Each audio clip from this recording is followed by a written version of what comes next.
Allez, bonsoir à toutes et à tous. Je vais attendre quelques minutes, enfin un peu moins, je dirais quelques dizaines de secondes avant de commencer ce direct.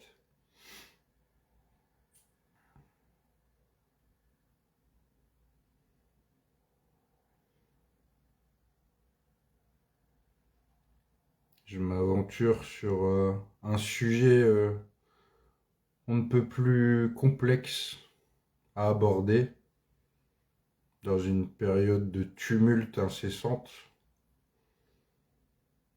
et où se faire entendre, communiquer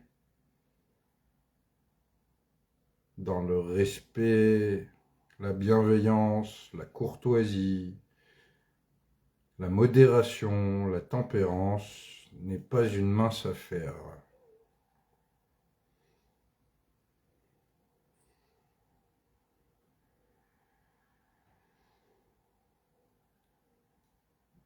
Alors à partir d'aujourd'hui, j'ai souvent des plannings assez chargés quand même. Je vais essayer de multiplier les directs sur ma page personnelle Facebook et je vais essayer de me mettre aussi un peu à TikTok. Ça fait longtemps que je le dis et que je le fais pas parce que je vois quand même beaucoup de folie sur TikTok, encore davantage que sur Facebook. Donc c'est assez compliqué pour moi cette plateforme. Plateforme qui va très vite, où le flux est très rapide et ininterrompu, et où les contenus sont quand même globalement très médiocres. Donc je vais essayer de varier Facebook, TikTok, les deux, et essayer d'en faire le plus possible en soirée. Et j'espère être entendu. J'espère être entendu un minimum dans les messages que je vais délivrer, qui me semble ô combien nécessaire, comme je le disais, dans une période où les conflits n'ont jamais été aussi nombreux. Alors, n'ont jamais été aussi nombreux, j'en sais rien. J'ai pas une existence millénaire, mais je ne peux que constater individuellement et à travers les différents événements publics, nationaux et internationaux, que les conflits sont de plus en plus présents, omniprésents, aux quatre coins de cette planète, et que la souffrance qui découle de ces conflits ininterrompus ne fait que s'accroître également, avec toutes les blessures, les traumatismes et les douleurs qui vont avec. Alors j'ai l'impression qu'à l'époque postmoderne, être dans le conflit, c'est devenu une norme, quelque chose de vraiment intériorisé, quelque chose de tout à fait normal, considéré en tout cas comme normal. Comme si le fait d'être les uns contre les autres, à tous les niveaux que ce soit, était quelque chose de tout à fait normal, de banal, et qui fait même foi dans les conventions qui nous unissent. Et c'est dans ce sens qu'aujourd'hui je veux faire cette vidéo. On a les conflits entre les hommes et les femmes, des relations qui sont de plus en plus dures, et je peux en témoigner. Toutes les vidéos que je vais faire également partent de vécus et de ressentis personnels, de choses que je vis moi-même au quotidien et que je me permets de partager, que je vous offre des expériences et du vécu que je vous offre à travers ces vidéos. Et vous en faites ce que vous voulez. Soit vous n'adhérez pas, ça vibre pas et il vous suffit de passer à autre chose, ou soit ça vibre en vous, vous trouvez ce que je dis plutôt cohérent, et puis je vous invite à méditer là-dessus et à le partager autour de vous. En tout cas, donc, comme je le disais, des conflits, en veux-tu, en voilà. On voit les relations hommes-femmes qui sont de plus en plus difficiles, notamment, que ce soit au niveau amical, charnel, affectif, amoureux. On a beaucoup de couples qui se brisent et une difficulté à communiquer entre les deux. Je me mets dedans et je suis en train de guérir de tout ça. J'essaye vraiment de guérir de tout ça. On a après, bien sûr, les conflits de tout type de nature. Ça peut être d'ordre religieux, d'ordre culturel, d'ordre familial. Ça peut être des conflits entre voisinage. Ça peut être des conflits entre classes sociales, même si je considère qu'il n'y a aucune classe sociale qui existe et que ce n'est qu'une construction, une croyance, une construction sociale qu'on a fondée sur une croyance. Il n'existe pas en réalité de classe sociale, mais juste des êtres humains, tous des êtres humains, égaux, à la base en tout cas, avant de rentrer dans une société inégalitaire. Des conflits entre nations, entre populations, entre dogmes, entre sectes, entre croyants, une multitude de croyants à des degrés d'endoctrinement et de dangerosité différents, mais qui finalement sont basés et fondés sur des mêmes mécanismes. Donc des croyances qui sont bien ancrées au plus profond de notre être, qui se transmettent de génération en génération, qu'on perpétue. Et aujourd'hui, on sent, tout le monde sent au fond de lui, même les plus inconscients, même ceux qui sont le moins intéressés par les événements en cours, beaucoup sentent quand même que ça pue de plus en plus pour l'humanité, qu'on rentre vraiment dans des horreurs en tout genre. Et malheureusement, le paradoxe, c'est que on constate toutes ces horreurs au quotidien, et pour la plupart d'entre nous, nous pensons que la solution à la résolution de ces conflits, c'est d'en faire émerger d'autres, et on prolonge donc inlassablement et indubitablement ce cercle vicieux conflictuel. Donc je sais que c'est une vidéo plutôt complexe que je fais ce soir. Je suis pas sûr qu'elle soit comprise et très bien entendue par beaucoup de monde. Je vais donc essayer d'être le plus clair, le plus lent et le plus précis possible dans ce que je vais dire. Mais nous sommes toutes et tous bloqués dans un cercle vicieux qui nous pousse donc à croire, comme je le disais, que la résolution des conflits auxquels nous faisons face et qui nous écrasent se ferait par l'émergence d'un nouveau conflit où nous prendrions l'ascendant au niveau psychologique, au niveau de la domination, du pouvoir sur ceux qu'on considère comme des oppresseurs, et que ça nous permettrait donc de sortir de ce paradigme qui nous enferme un peu plus chaque jour et qui fait souffrir de plus en plus d'êtres humains chaque jour.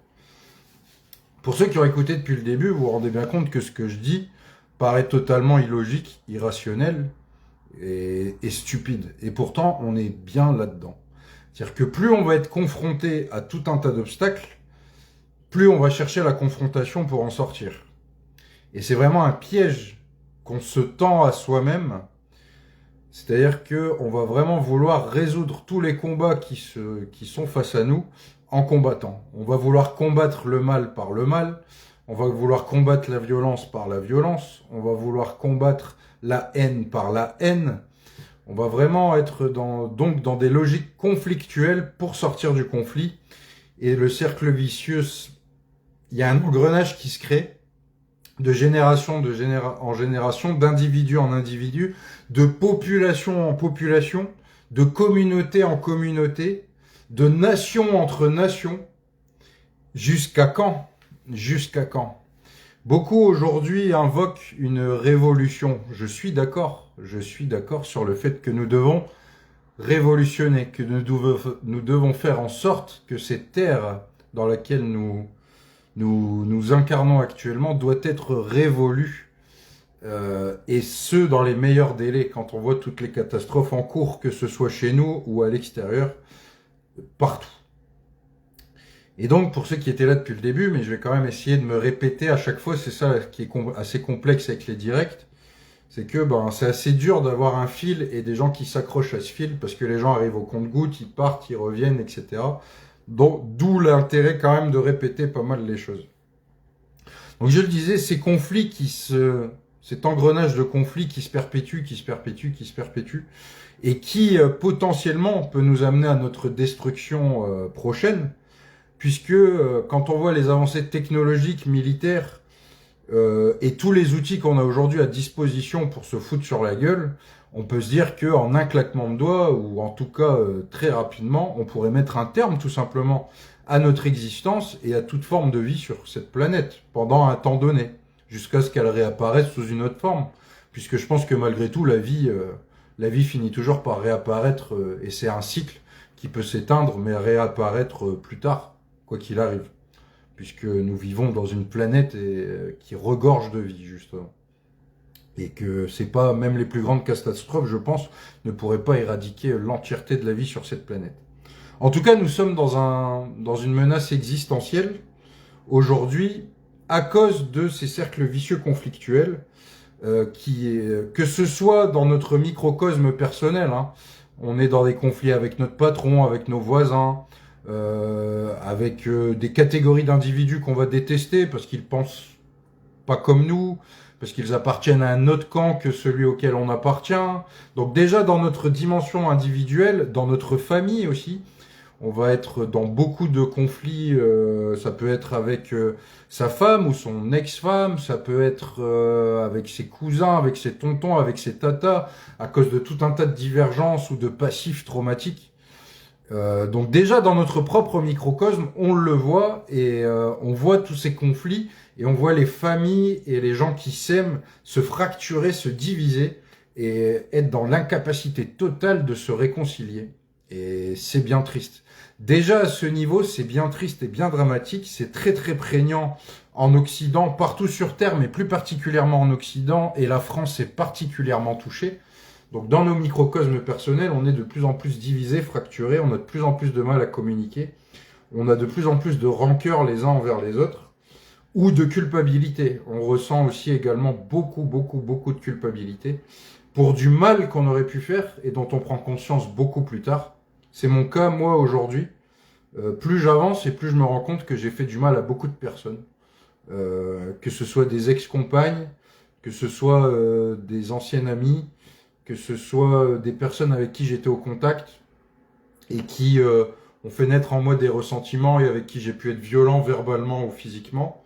Je suis dans cette période actuellement de culpabilité et également de rancœur avec certaines personnes, ou en tout cas je dirais plutôt que je suis dans une période où je suis en train de comprendre cette culpabilité, cette rancœur, et où j'essaye d'en sortir autant que faire se peut de jour en jour.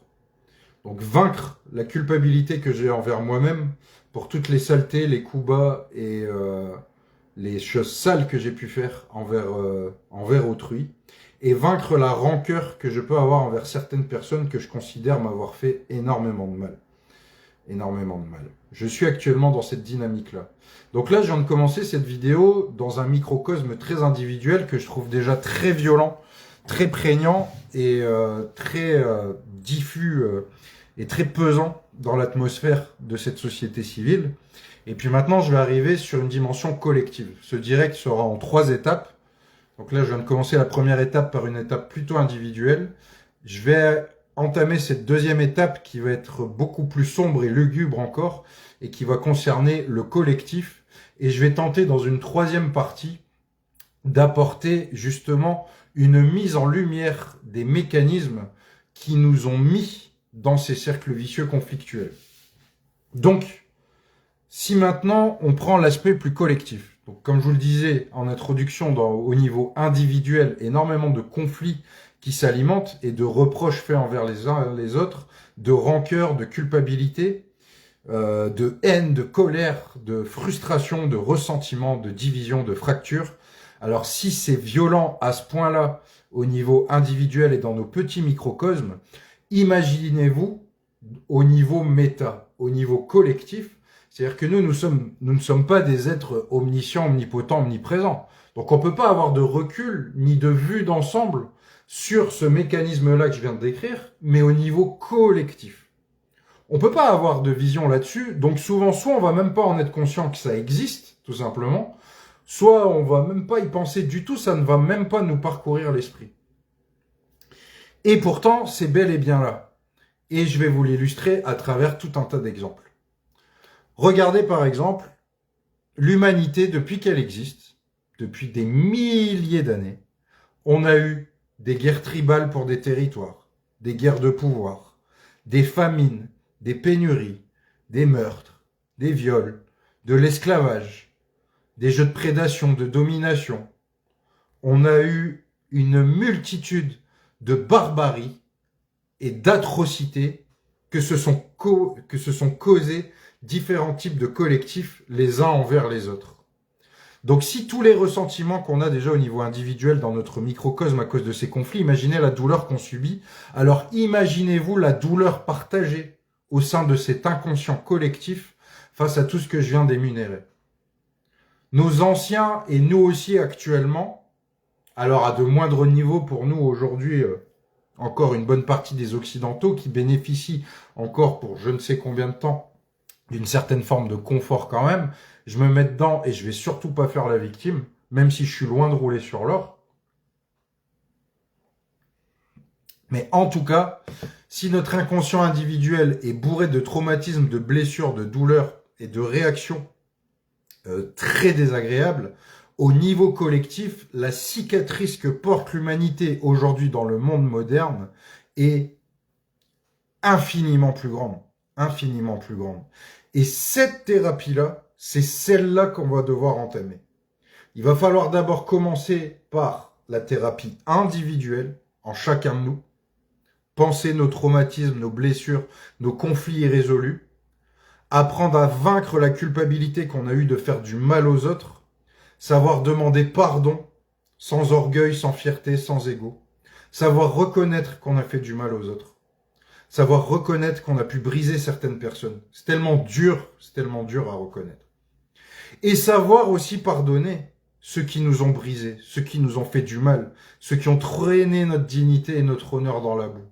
Eh ben, eux aussi, il va falloir apprendre à eux aussi à leur pardonner. Je sais que beaucoup ne seront pas d'accord avec ce discours. Comment tu veux pardonner l'impardonnable?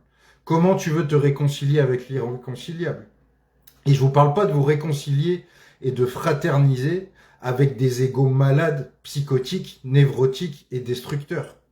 Je vous parle d'une réconciliation avec la conscience humaine, avec ce qu'il y a au plus profond de chaque être humain et qui est aujourd'hui anesthésié et invisibilisé, et renié, et oublié, et méprisé. Tout ce qui est tapis au plus profond de chacun de nous, même des pires psychopathes. C'est avec ça qu'on va devoir se réconcilier. On n'a aucune voie, on n'a aucune autre voie à l'époque postmoderne que la réconciliation. Il y a l'idée d'une alternative unique et absolue, c'est une pensée dogmatique et de dictateur. Et c'est d'ailleurs des gens qui sont bourrés de haine, de colère et de frustration qui défendent ce type de position. Et je leur en veux pas. Et je le comprends parfaitement. Et je suis totalement passé par là, moi aussi. La seule voie pour qu'on puisse sortir de cette merde, c'est la voie de la réconciliation. C'est vaincre la culpabilité de toutes les merdes qu'on a fait envers les autres et savoir pardonner aussi toutes les merdes qu'on nous a faites. Ça veut pas dire tendre l'autre joue. Ça veut pas dire se laisser marcher dessus. Ça veut pas dire que quand tu fais quelque chose de bien, de conscient, d'harmonieux, ça veut pas dire te laisser chier dessus. Il faut bien entendre et comprendre les termes qui sortent de ma bouche. Je suis pas en train de parler de se réconcilier avec des égos de psychopathes. Je suis pas... merci Schwab de démontrer ce que je viens de dire. Fin de la parenthèse. Je suis pas en train de dire qu'on doit se réconcilier avec des égos de psychopathes et de meurtriers et de névrotiques. C'est pas ce que je suis en train de dire. Je suis juste en train de dire, et j'ai pas la solution. J'ai pas de solution parce que un être humain qui dit j'ai la solution et il n'y en a aucune autre, il a une vision absolutiste, dogmatique, sectaire et dictatoriale. Par définition, tu es un être limité, subjectif, relatif. Donc tu ne peux pas avoir de posture absolue, dogmatique et infinie, puisque tu es toi-même fini par définition. Donc si tu es dans cette posture-là, tu pourras pas te réconcilier avec qui que ce soit et tu seras enfermé dans ta bulle ad vitam aeternam. C'est juste logique comme 1 + 1 = 2. Donc déjà au niveau individuel, c'est extrêmement difficile et le processus vient d'être entamé chez quelques êtres humains, mais c'est loin d'être la majorité de tout le monde. C'est loin d'être la majorité de tout le monde. Et il va falloir qu'on aille encore beaucoup plus loin dans la dimension collective. La dimension collective, c'est-à-dire qu'actuellement, il y a tout un tas de populations qui se font massacrer, violer, décapiter, etc. Et si elles souhaitent plus tard répondre par la vengeance, la violence, la décapitation, les viols, les meurtres, etc., ils vont encore une fois faire tout ce que je dis depuis le début, alimenter les cercles vicieux conflictuels, les faire gonfler, les faire gonfler, les faire gonfler, les faire gonfler, juste à temps qu'on disparaisse tous. Donc c'est terrible, c'est absolument terrible. Et ce que je dis là, je sais même pas si moi je serais en capacité de le faire. Si demain tu tuais ma famille ou mes proches, je sais pas si j'aurais cette capacité-là. Je pose juste cette réflexion-là face aux enjeux et à la catastrophe qu'on vit toutes et tous actuellement. Et je tiens à dire aussi que nous, occidentaux, sommes particulièrement hypocrites. Puisque tant que tu as un toit, de la nourriture et un minimum de lien social, normalement te plaindre, ça doit être quand même très limité. Ça doit être très limité. Quand on voit qu'actuellement, il y a une immense majeure partie de l'humanité qui ne mange pas à sa faim, qui ne boit pas à sa faim, qui n'a pas de toit, qui se fait massacrer, qui se fait oppresser dans les pires conditions, certes, on se prend beaucoup de bâtons dans les roues et il nous arrive plein de choses actuellement ici en France, mais c'est quand même bien minime à côté de ce que beaucoup vivent à travers le globe, et même au sein de notre nation. Je pense aux sans-abri qui crèvent de froid chaque hiver sur des trottoirs dans l'indifférence la plus totale. Donc moi, j'ai un toit, j'ai à manger, j'ai une famille, j'ai plein de blessures, plein de traumatismes, mais je remercie la vie tous les jours de me lever en vie et en bonne santé. Donc déjà, ça c'est déjà un premier point.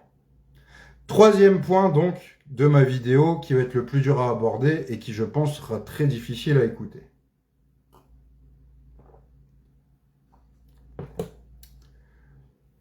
Je ne réponds pas aux commentaires car ils illustrent parfaitement ce que je viens de dire depuis des minutes. Ils font une démonstration par la preuve de tout l'argumentaire que je viens de poser depuis des dizaines de minutes à travers des réactions on ne peut plus psychopathes et inconscientes et dépourvues d'humanité. Donc je les remercie également pour ceux qui ont ces réactions dans les commentaires. Troisième partie de ma vidéo, donc d'où viennent ces conflits existentiels vicieux, interminables? Alors, je parlais des croyances limitantes en début de vidéo. Les croyances, on a des croyances de l'hostilité, que l'autre est hostile envers nous, qui nous veut du mal, etc., qu'il le fait exprès, qu'il a une intention de nous faire mal, de nous détruire. Donc, on va rentrer dans le jeu de la conflictualité et on va se forger une croyance qu'il faut combattre le mal par le mal, qu'il faut combattre la haine par la haine, qu'il faut combattre la violence par la violence, que l'homme est un loup pour l'homme, qu'on est tous, que l'homme est mauvais par nature. On va se forger toutes ces croyances limitantes dans nos têtes qui ne sont que chimères et qui sont bien évidemment fausses. Elles sont bien évidemment toutes fausses.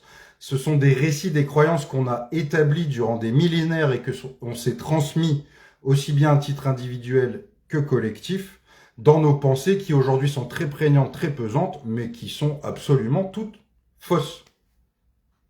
Elles sont absolument toutes fausses. Toutes ces croyances, tous ces récits sont absolument fausses.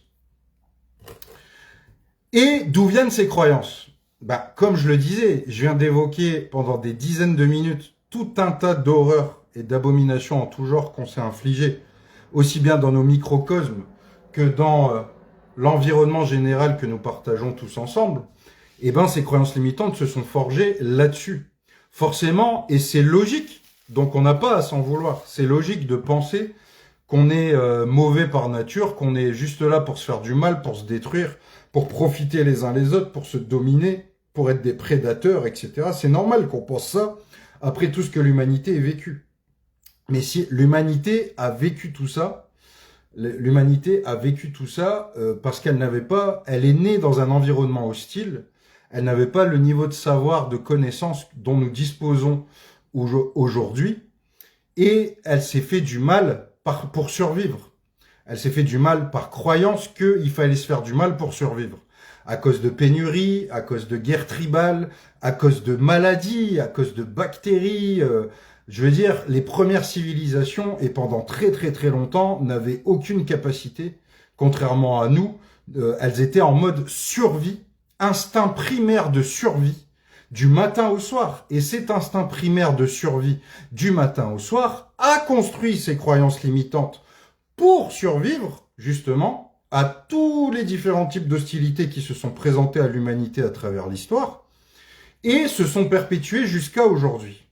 Donc, nous avons donc une opportunité historique aujourd'hui de sortir de ce paradigme infernal de prédation, de domination, de combat du mal par le mal, de la haine par la haine, de la violence par la violence, de l'ego par l'ego, etc., etc. Puisqu'aujourd'hui, nous disposons des savoirs, des connaissances et des outils matériels qui font en sorte que nous n'avons plus besoin d'être dans notre instinct de survie primaire inconscient. Nous sommes restés dedans, c'est particulièrement ancré en nous, mais aujourd'hui, nous avons la possibilité de sortir de ce paradigme. Et c'est tout le cynisme et l'ironie de la situation. Tous les combats de nos anciens, au niveau social, etc., ils pouvaient pas vraiment faire mieux, parce qu'ils n'avaient pas accès à tout ce que nous, on a accès aujourd'hui. Et donc, forcément, ils ont fait ce qu'ils pouvaient, et ils ont fait du beau boulot. Et je tiens à honorer leur mémoire aussi. À l'époque, ils ont combattu avec les armes intellectuelles et matérielles qu'ils avaient en leur possession pour pouvoir faire évoluer la société civile vers plus de progrès humain, social, plus de confort, etc. Aujourd'hui, on dépasse largement ces enjeux-là.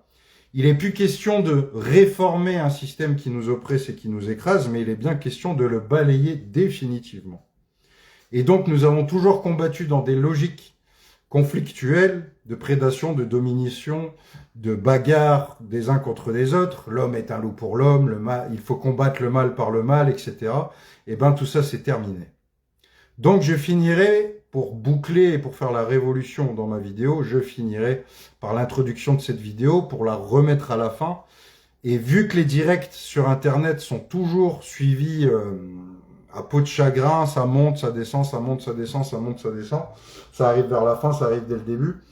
Je vous invite vraiment à la fin de cette vidéo d'attendre le replay et de la regarder patiemment du début à la fin, de l'entendre, de l'écouter. S'il y a des choses qui vous piquent à l'intérieur de vous, demandez-vous pourquoi ça vous pique.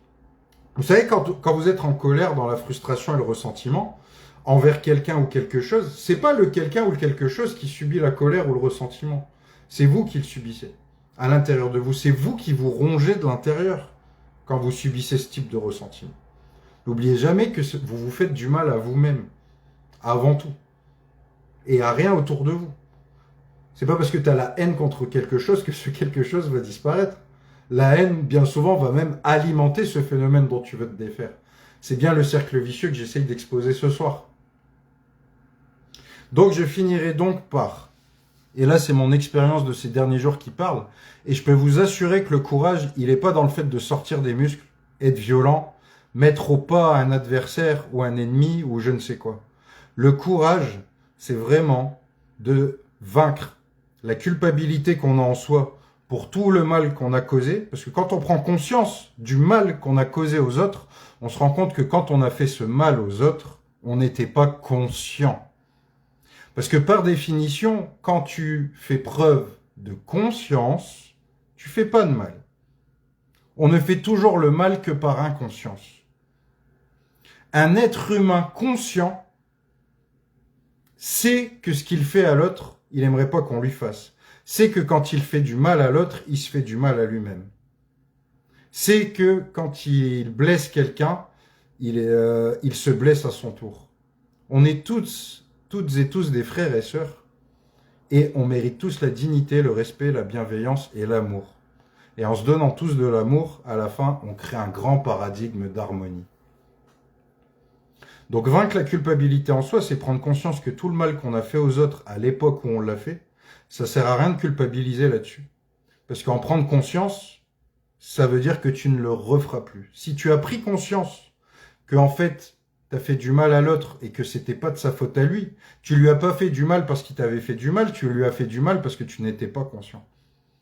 On ne combat pas le mal par le mal, jamais. Donc déjà, quand tu prends conscience de ça, tu commences à vaincre ta culpabilité envers toi-même. Alors d'abord, tu fais naître la culpabilité, parce que tu ne te sentais pas coupable. Cette culpabilité te brise. Et ensuite, pour vaincre cette culpabilité, tu vas demander à tous ceux à qui tu as fait du mal, tu vas leur présenter tes excuses, tu vas leur dire que tu es désolé de les avoir blessés, que tu n'étais pas conscient à ce moment-là, que ton intention était mauvaise, que tu étais vraiment une sale incarnation à ce moment-là, que tu en as conscience. Et tu vas pas les forcer à accepter tes excuses et à renouer le contact avec toi. Tu vas juste enterrer la hache de guerre. Ça, c'est pour la culpabilité envers toi-même. Ensuite, pour tout le mal que l'on t'a fait, peu importe de quelle nature, que ce soit dans ton microcosme, dans ta famille, que ce soit une ex-compagne, que ce soit ton chef d'entreprise, que ce soit un policier dans une manifestation qui t'a tabassé, tous ceux qui t'ont fait du mal, tous ceux, absolument tous ceux qui t'ont fait du mal, si tu as compris ce que je viens de dire, tu vas leur pardonner. Tu vas leur pardonner parce que, pardonnez-leur, ils ne savent pas ce qu'ils font. Ils ne sont pas conscients de ce qu'ils font. Ils sont dans des réflexes inconscients. C'est comme en mode pilote automatique. Ils n'ont pas conscience qu'ils génèrent un mal énorme autour d'eux, que tout ce qu'ils détruisent autour d'eux, ils se détruisent eux-mêmes en même temps, dans un effet de réflexion et de miroir. Donc, faut vaincre la culpabilité de tout mal que tu as causé, parce que tu n'en avais pas conscience. Donc, d'abord, tu la ressens pleinement, cette culpabilité, tu pleures, tu vomis, tu t'en chiales, tu la laisses sortir de ton corps ensuite. Ensuite, tu vas enterrer la hache de guerre, et si tu peux, tu vas te réconcilier avec ceux à qui tu as fait du mal. Et tous ceux qui t'ont fait du mal, s'ils te demandent pardon, tu vas l'accepter également. Et s'ils te le demandent pas, tu vas leur pardonner quand même. Parce qu'ils sont pas conscients de ce qu'ils font. Tout simplement. Voilà, je sais que ce que je dis là sera perçu que pour certains peut-être comme des trucs de perché, d'illuminé, de gourou, je ne sais quoi. En tout cas, ce que je perçois, ce que je ressens, et je suis en train de m'en libérer. Ce que je vous fais, c'est un témoignage avant tout personnel. Là, surtout hier, la journée de dimanche, qui est quand même assez sacrée en France, symboliquement, même si je n'adhère pas à ce type de sacralité et de superstition. Bon, on va dire que c'est un petit côté traditionnel et culturel. J'ai passé toute ma journée d'hier à contacter, à demander pardon à tous ceux avec qui j'avais fait du mal, et à excuser et à pardonner également, à écrire à tous ceux qui m'avaient fait du mal aussi, et de leur dire que je considérais qu'ils m'avaient fait beaucoup de mal, mais que malgré tout, je leur en voulais pas et que je leur pardonnais. Et je peux vous assurer que c'est une libération dont vous avez même pas idée. À quel point ça fait du bien, à quel point ça fait du bien de sortir de ce cercle pourri, du conflit. C'est vraiment une libération dont je pourrais même pas poser les termes. Je pourrais même pas poser les termes tellement c'est libérateur. Mais je peux vous assurer, ça fait un bien fou. Et je suis que dans le début, j'ai encore une grosse flamme qui brûle ici, qui me fait énormément de mal et que je suis en train d'évacuer. Elle est en train de sortir de jour en jour. Parce que moi aussi, j'ai été dans la haine, dans le conflit et dans tout un tas de choses pendant longtemps, jusqu'à encore récemment, même si on me connaît quand même beaucoup pour mon altruisme, ma générosité, ma sincérité, j'ai encore énormément de parts d'ombre, conflictuelles, sales, pleines de merde, que je suis en train de travailler pour sortir. Donc on veut faire la révolution des révolutions. C'est le moment de la révolution des révolutions de l'humanité, la dernière, pour que plus jamais il y en ait à faire de révolution et pour que les prochaines générations soient totalement tranquilles. Donc pour ce faire, sortons, vainquons la culpabilité, vainquons la rancœur, sortons des conflits, des cercles vicieux conflictuels éternels et incessants. Il n'y a rien de normal là-dedans, il n'y a rien de naturel là-dedans, il n'y a rien d'humain là-dedans. Tout ça est construit sur des récits, des narratifs et des croyances hors sol qui ne font que détruire les autres autour de nous et nous détruire nous-mêmes. Aimez-vous, vous-même, dans un premier temps, pour réapprendre à aimer les autres. Pardonnez-vous à vous-même pour pardonner aux autres. Ne combattez pas le mal par le mal, mais opposez le bien au mal. Opposez l'amour à la haine. Opposez la joie à la colère. Opposez le bonheur à la tristesse. C'est comme ça qu'on va y arriver. Individuellement et collectivement. Je vous aime toutes et tous. Que la paix soit sur vous, sur votre esprit. On va réussir ce dernier combat de l'humanité. Je parle pas de lutte, mais bien de combat. Combat contre nous-mêmes, contre nos parts d'ombre, contre nos limitations, contre toutes les saloperies qu'on s'est infligées à nous-mêmes et aux autres. On va y arriver. Je vous aime toutes et tous, et je m'aime aussi. Et je vous dis à très bientôt.